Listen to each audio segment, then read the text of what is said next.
નમસ્તે મિત્રો, ધોરણ 9માં પહેલું ચેપ્ટર સંખ્યા પદ્ધતિનું એમાં આપણે એક બીજો ટોપિક જોઈએ. લાસ્ટ વિડીયોની અંદર ક્રમિક વિપુલ દર્શિતાની રીત જોઈ હતી. હવેનો ટોપિક છે અસમય સંખ્યાઓની ગાણિતિક પ્રક્રિયાઓ. જે અસમય સંખ્યાઓ છે જેમ કે √2, √3, √5, √7, √11, તો આ પ્રકારની સંખ્યાઓ માટે એનું કેટલાક ગણિતમાં નિયમો છે. એ નિયમોના આધારે આપણે સરવાળો, બાદબાકી, ગુણાકાર, ભાગાકાર કરી શકીએ છીએ. એક ઉદાહરણ દ્વારા સમજીએ. ધારો કે √5 સંખ્યા છે અસમય, એનો સરવાળો √5 સાથે કરવો હોય તો 2√5 થાય. હવે તમને પ્રશ્ન થશે આ કેમનું? તો જુઓ મિત્રો, √5 ને 2 વખત આપણે સરવાળા માટે લીધા છે એટલા માટે 2√5 લખ્યા, સિમ્પલ. જો √5 ને 3 વખત સરવાળા માટે લીધા હોય તો 3√5 થાય. 4 વખત લીધા હોય તો 4√5 થાય. એને બીજી રીતે આપણે સમજવું હોય તો આ રીતે પણ થશે. જેમ કે √5 + √5 હતા તો √5 કોમન કાઢતા કૌંસમાં 1 + 1 એટલે 2, 2√5 થઈ ગયા. આ √5ની જોડે 2 આવશે એટલે 2√5, બરાબર. તો આ રીતે બાદબાકી કરીશ તો √5 - √5 0 થઈ જશે. ગુણાકાર કરીશ તો √5 × √5 એટલે √25, √25 એટલે 5, વર્ગમૂળ એનો 5 થશે. જ્યારે અસમય સંખ્યાઓનો ગુણાકાર કરીએ અને ખાસ કરીને વર્ગમૂળવાળી સંખ્યાઓ હોય અને એનો ગુણાકાર કરવો હોય તો તમે બંનેનો ડાયરેક્ટ ગુણાકાર કરી શકો છો. અને ભાગાકાર કરીએ √5 / √5 તો 1. હવે આ પ્રકારની રૂટવાળી જે સંખ્યા છે, એટલે આ જે રૂટની નિશાની છે એમાં ઘનમૂળ હોય અથવા ચતુર્થ મૂળ હોય અથવા nમું મૂળ હોય, n સંખ્યા સુધીનું મૂળ. તો ખાસ કરીને જ્યારે n સંખ્યા સુધીનું મૂળ હોય એટલે અહીંયા nની વેલ્યુ તો ગમે તે હોઈ શકે, વર્ગમૂળ હોઈ શકે, ઘનમૂળ હોઈ શકે, ગમે તે. ટૂંકમાં ઇન જનરલ મેથ્સમાં કોઈ પણ સંખ્યાનું n-મૂળ લઈએ ને તો એને ઘાત સ્વરૂપે લખવું હોય તો આ જે n-મૂળ છે એને 1/n કરી દેવાનું. n-મૂળ એટલે 1/n, એટલે કે વર્ગમૂળ હોય તો 1/2, ઘાતમાં ઘનમૂળ હોય તો 1/3, ચતુર્થ મૂળ હોય તો ઘાતમાં 1/4. આ રીતે n-મૂળ સુધીનું આપણે લખી શકીએ છીએ. તો આ જે n-મૂળવાળી સંખ્યા છે એને કર્ણી કહેવાય છે મિત્રો. એટલે વર્ગમૂળ પણ કર્ણી કહેવાય, ઘનમૂળ પણ કર્ણી કહેવાય, ચતુર્થ મૂળ પણ કર્ણી કહેવાય. n સુધીના મૂળની સંખ્યા જે હોય બધી કર્ણી કહેવાય. આ એનું એક સ્પેશિયલ નામ છે, કર્ણી. અંગ્રેજીમાં સર્ડ્સ કહીએ છીએ. તો આના માટે કેટલાક નિયમો છે જે આપણે હવે ડિસ્કસ કરી રહ્યા છે. ખૂબ જ મહત્વના છે મિત્રો, અને આ બેઝિક વસ્તુ છે જે આગળ જતાં ખૂબ જ ઉપયોગી થશે. હવે √5નો સરવાળો કરીએ છીએ 2 સાથે, √5 + 2. હવે ધ્યાન આપો મિત્રો, √5 + √5 હોય તો 2√5 થાય, પણ √5નો સરવાળો 2 સાથે લઈએ તો અહીંયા તમે જોઈ શકો કે એક સંખ્યા વર્ગમૂળમાં છે, બીજી સંખ્યા વર્ગમૂળમાં નથી, એટલે એક કર્ણી છે તો બીજી કર્ણી નથી. જો આ રીતે સરવાળો કરવાનો આવે તો સરવાળો ડાયરેક્ટ થાય નહીં. √5 + 2 એની ડાયરેક્ટ વેલ્યુ લખી શકાય નહીં. એ રીતે √5 + √3 કરીએ તો સીધો સરવાળો થઈ શકતો નથી. અહીંયા 2 અલગ અલગ કર્ણી છે, એટલે ઘણા લોકો એવું કરે 5 ને 3 8. ના મિત્રો, એવું નહીં થાય. √5 + √3 એનો સરવાળો આપણે નહીં લખી શકીએ. જે આગળ જતાં તમે આગળના ધોરણમાં સમજી શકશો. હાલ પૂરતું એવું ધ્યાન આપો કે સરવાળો અલગ અલગ કર્ણીનો થાય નહીં. એ જ રીતે અલગ અલગ કર્ણીની બાદબાકી થાય નહીં. √5 - √3 બાદબાકી ના કરી શકાય. એ જ રીતે √5 - 2 અલગ અલગ પ્રકાર, એક કર્ણી છે તો બીજી કર્ણી નથી, એટલે એ બે વચ્ચે બાદબાકી થશે નહીં. સરવાળો પણ નહીં થાય, બાદબાકી પણ નહીં થાય. ખાસ કરીને સરવાળા બાદબાકીના નિયમ છે જેમાં જુદી જુદી સંખ્યાઓ હોય, એક કર્ણી હોય ને એક કર્ણી ન હોય, અથવા બે જુદી જુદી કર્ણી હોય તો એમાં સરવાળો કે બાદબાકી થાય નહીં. આ ખાસ ધ્યાન રાખવું. હવે એ જ રીતે ગુણાકાર જો કરીએ તો જો મિત્રો ગુણાકાર શક્ય છે, પણ એમાંય √5 ગુણ્યા 2 એટલે 2√5 લખાશે. √10 લખાશે નહીં. √10 ક્યારે લખાય? જ્યારે આ 2 વર્ગમૂળમાં હોય તો. એટલે અહીં આમ જોવા જઈએ તો ગુણાકાર ડાયરેક્ટ તો નથી જ થતો. આપણે ખાલી 2√5 લખી શકીએ છીએ, એની આગળ બીજી કોઈ વેલ્યુ લખી શકતા નથી. એ જ રીતે √5 ગુણ્યા √3, હવે 2 કરણીનો ગુણાકાર છે તો 2 કરણીનો ગુણાકાર થશે. 5 અને 3 એટલે 15, √15 લખી શકાય. અહીંયા બંને વર્ગમૂળમાં હતા એટલે આપણે ગુણાકાર કરી દીધો, પણ બંને વર્ગમૂળમાં ના હોય તો ગુણાકાર કરવાનો નહીં. એ ખાલી આ 2 જેમ અહીંયા 2√5 લખ્યા છે એ જ રીતે બાકીની સંખ્યાઓને પણ લખી શકાય.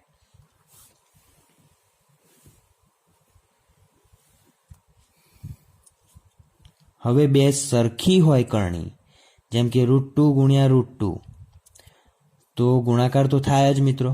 સરવાળો બાદબાકી ના થાય પણ ગુણાકાર થાય. એટલે 2 ગુણ્યા 2 એટલે 4, 4નો વર્ગમૂળ એટલે 2. તો હવે આપણે દાખલા માટે ડાયરેક્ટ આવું યાદ રાખીશું. √2 એટલે 2. √2 રૂટ ભેગા થાય ને એટલે √√ જાય એટલે √ વગરની સંખ્યા થઈ જાય. બરાબર, પણ એ સરખી હોવી જોઈએ. √2નો જેમ કે √5નો ગુણાકાર √3 જોડે છે તો √ તો રહે છે જ, ખાલી 5 તરી 15 થઈ જાય છે અને √નું ચિહ્ન તો છે જ, પણ સરખી હોય તો √ ચિહ્ન નીકળી જાય. આવું આપણે ધ્યાન રાખી શકીએ. જો √3 ગુણ્યા √3 તો 3 તરી 9, 9નો વર્ગમૂળ 3 એટલે √3 એટલે 3, √ ચિહ્ન નીકળી ગયું, સરખી સંખ્યા હતી એટલે. તો આ કેટલાક બેઝિક વસ્તુ છે જે ધ્યાનમાં રાખજો. હવે નિયમો જે આપણી બુકમાં આપેલા છે એના પર પણ ધ્યાન દોરીશું. √AB એટલે √A × √B, બેનો ગુણાકાર અલગ અલગ કરી દેવો. એટલે અહીંયા A અને B ભેગા હતા તો અહીંયા A અને B છૂટા પડી ગયા, √A × √B. આ જ વસ્તુ ભાગાકારમાં પણ થશે. A/B નો રૂટ છે તો √A/√B લખાશે. એ જ રીતે √A + √B હોય, બીજા કૌંસમાં √A - √B હોય, તો એકમાં સરવાળો છે ને એકમાં બાદબાકી છે. બેમાં પહેલા પદ સરખા છે ને બીજા પદ પણ સરખા છે. તો યાદ કરો મિત્રો, અહીંયા એક સૂત્ર એપ્લાય થાય છે. A + B × A - B હોય તો શું કરીએ છીએ? A² - B² લખીએ છીએ મિત્રો, બરાબર ને? તો એ જ પ્રમાણે અહીંયા પણ થશે. √A નો વર્ગ કરીશું -√B નો વર્ગ એટલે A - B. √A નો વર્ગ અહીંયા ઉપર જો √2 હતા, √2 ગુણ્યા √2 એટલે √2 × √2 એટલે 2. તો એ રીતે √A નો વર્ગ એટલે A, √B નો વર્ગ એટલે B, તો આમ A - B થશે. હવે એ જ રીતે બીજો એક નિયમ જોઈએ. A + √B અને A - √B છે. આમાં પણ એનું એ જ સૂત્ર લાગશે, A² - B² વાળું સૂત્ર.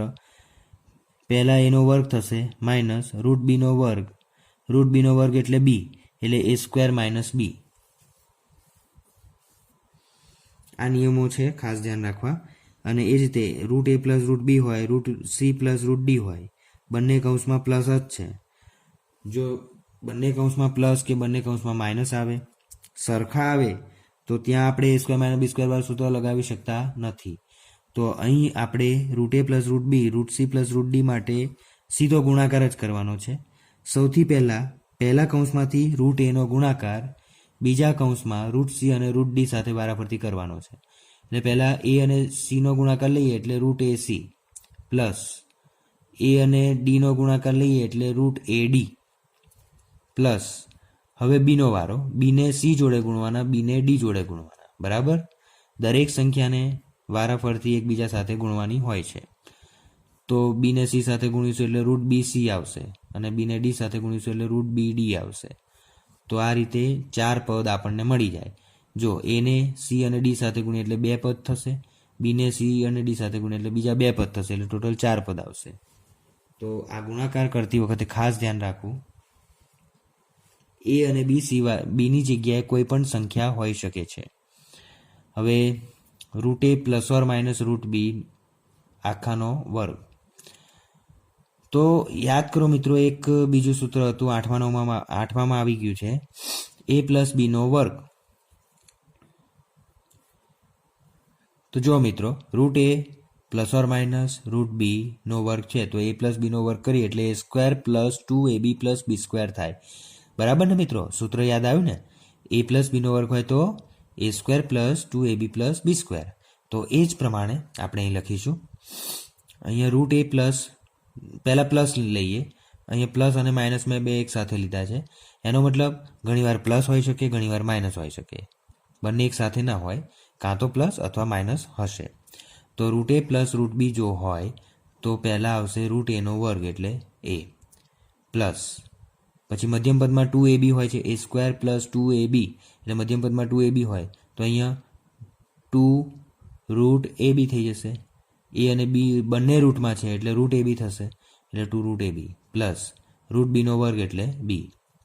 તો આ સૂત્ર બની ગયું પૂર્ણ વર્ગની રીતે એ સ્ક્વેર પ્લસ 2ab પ્લસ બી સ્ક્વેરના સ્વરૂપમાં આવશે. હવે આગળ એક અગત્યનું તારણ છે, એ આપણે જોઈશું.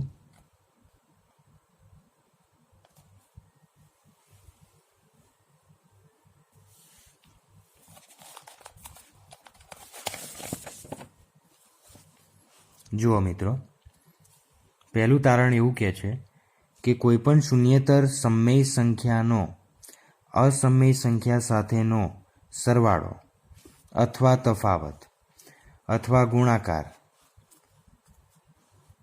અસમય સંખ્યા હોય છે.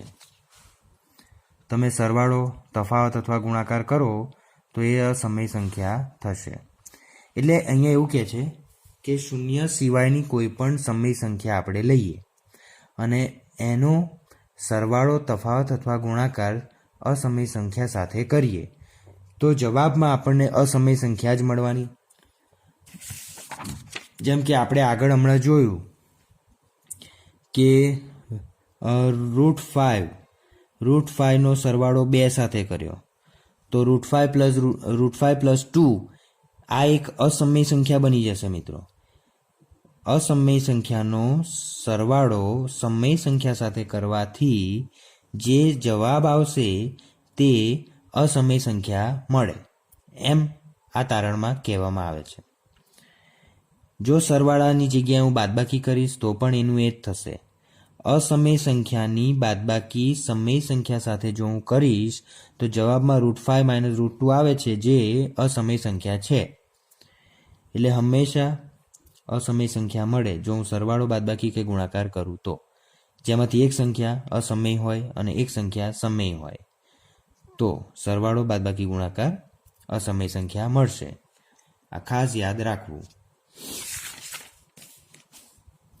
હવે બીજા તારણમાં એવું કહે છે, એની જ વસ્તુ, ખાલી ભાગાકાર કરવાની વાત છે કે શૂન્યેતર સમય સંખ્યાને અસમય સંખ્યા સાથે જો ભાગવામાં આવે તો જે ભાગફળ આવશે એ કેવું આવશે મિત્રો?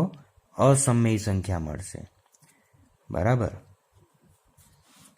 કોઈ પણ શૂન્ય સિવાયની સમય સંખ્યા હોય અને એને અસમય સંખ્યા સાથે જો ભાગવામાં આવે તો આપણને ભાગફળમાં અસમય સંખ્યા મળશે.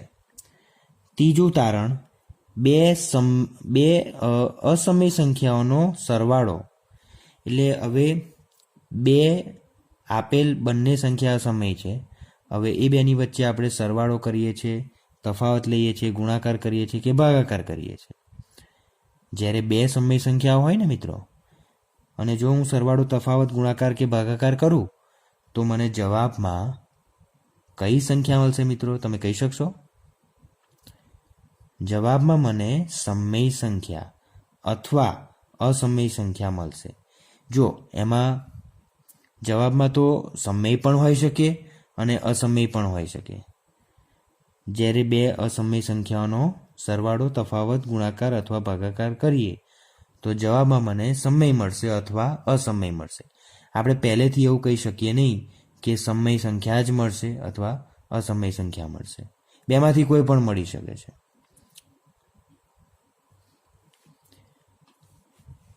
હવે એક બીજો અગત્યનું છે સમયકરણ. સમયકરણ એટલે રેશનલાઇઝેશન. આ બહુ જ ઇમ્પોર્ટન્ટ વસ્તુ છે મિત્રો. 12માના છોકરાઓ પણ આનો ઉપયોગ કરે છે. એટલે આ એક બેઝિક વસ્તુ છે જે આપણે ધ્યાનમાં રાખવાની છે. હવે સમયકરણ એટલે શું? તો જુઓ મિત્રો, કોઈ પણ આપણને અસમય સંખ્યા આપી હોય ને, તો એને સમય સંખ્યામાં ફેરવવા હોય ને, ત્યારે એની સાથે કંઈક ગુણાકારમાં એવી સંખ્યા લેવાની હોય છે કે જેથી સમય સંખ્યા મળી જાય. તો આ જે ક્રિયા છે એને કહેવાય સમયકરણ. અહીં જે વ્યાખ્યા લખી છે એ હું વાંચીને બતાવું છું. કોઈ અસમય સંખ્યાને શક્ય હોય તો યોગ્ય અસમય સંખ્યા વડે ગુણીને સમય મેળવવાની રીતને સમયકરણ કહેવામાં આવે છે. બરાબર મિત્રો, સમજાઈ ગયું હશે? એક ઉદાહરણ લઈએ. ધારો કે 1/√5 એક સંખ્યા આપેલ છે. છેદમાં તમે જોઈ શકો કે એક અસમય સંખ્યા છે. હવે આ √5ને મારે સમય સંખ્યામાં ફેરવવા છે. તો એના માટે આપણે સમયકરણ કરી શકીએ છીએ. 1/√5ને √5 વડે ગુણવાના ને ભાગવાના. હવે જો કોઈ પણ સંખ્યા હોય અને હું નીચે મારે √5ની જોડે √5 ગુણવાના છે. એક આ જે અસમય સંખ્યા હોય તો એની સાથે અસમય સંખ્યા ગુણીશું તો જ આપણને સમય સંખ્યા મળશે. બરાબર? એટલે √5ની સાથે હું √5 ગુણીશ, છેદમાં √5 ગુણીશ, તો છેદમાં જે ગુણી સંખ્યા એ જ વસ્તુ આપણે ઉપર પણ લખવી પડશે મિત્રો. કારણ કે 1/√5ને બેલેન્સ કરવા હોય તો ઉપર ગુણવાના અને એની જ સંખ્યા વડે નીચે પણ ગુણવાના. તો √5 ને √5 વડે ગુણ્યા એટલે ઉપર પણ આપણે √5 વડે ગુણ્યા. એટલે એવું કહી શકાય કે √5 વડે ગુણતા અને ભાગતા. તો છેદમાં તમે જોઈ શકો મિત્રો, √5નો ગુણાકાર √5 સાથે કરીશું એટલે 5 મળશે. પણ અંશમાં √5નો ગુણાકાર 1 સાથે કરીશું એટલે √5 એનું એ જ આવશે. ઉપર તો એનું એ જ રહેશે, પણ નીચે સમય સંખ્યા થઈ જાય છે. તો આ જે ક્રિયા છે ને મિત્રો, એને કહેવાય સમયકરણ.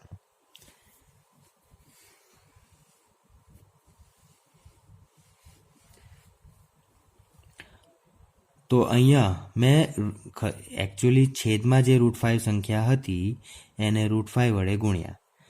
તો જે અસમય સંખ્યા હોય એને તમે જ્યારે ગુણો ને, તો જે કાંઈ સંખ્યા સાથે આપણે ગુણીશું તે સંખ્યાને સમયકારક અવયવ કહેવાય. સમયકારક અવયવ એટલે જે તે સંખ્યા વડે આપણે ગુણવાના હોય તે સંખ્યાને સમયકારક અવયવ કહેવાય. અહીં તમે √5ને √5 વડે ગુણ્યા છેદમાં, એટલા માટે √5નો સમયકારક અવયવ છે એમ કહી શકાય. હવે દર વખત ખાલી એક જ સંખ્યા હોય એવું જરૂર નથી. ઘણીવાર છેદમાં સરવાળાના સ્વરૂપમાં પણ આવશે, બાદબાકીના સ્વરૂપમાં પણ સંખ્યા હોઈ શકે છે. જેમ કે ધારો કે છેદમાં √a + √b આવી કોઈ સંખ્યા હોત તો ત્યાં મારે શેના વડે ગુણવાનું? ત્યાં એક પ્રશ્ન થશે. હવે √a + √bને સમય સંખ્યામાં ફેરવવા હોય તો મારે એને √a - √b વડે ગુણવા પડે. જુઓ મિત્રો, જ્યારે કોઈ સરવાળો હોય ને તો તમારે ખાલી એની જ સંખ્યા લઈ લેવાની, વચ્ચે નિશાની બદલી નાખવાની. જો સરવાળો હોય તો બાદબાકી કરી દેવાની, એટલે √a - √b મળે. હવે √a - √b વડે હું જ્યારે ગુણીશ ને આ સંખ્યા, અસમય સંખ્યાને, તો બંનેનો ગુણાકાર સમય સંખ્યા બની જશે. તો અહીંયા √a - √b વડે આપણે ગુણીએ છીએ, એટલા માટે જે સંખ્યા વડે ગુણીએ તેને સમયકારક અવયવ કહેવાય. બીજું એક ઉદાહરણ લઈએ. abની જગ્યા કોઈ સંખ્યા લઈએ. ધારો કે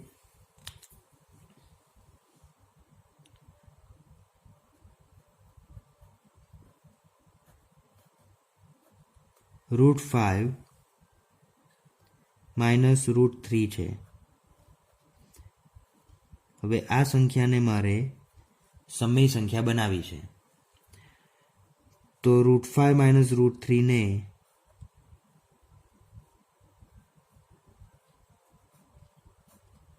એના સમયકારક અવયવ વડે ગુણવા પડે.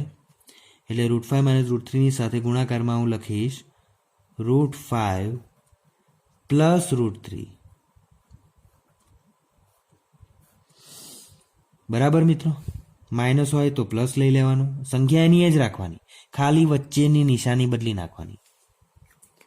તો આ પ્રમાણે સમયકારક અવયવ કયો છે એ તમે ઓળખી શકો, શોધી શકો, અને આપેલ અસમય સંખ્યા હોય તો એને સમય સંખ્યા બનાવી શકાય.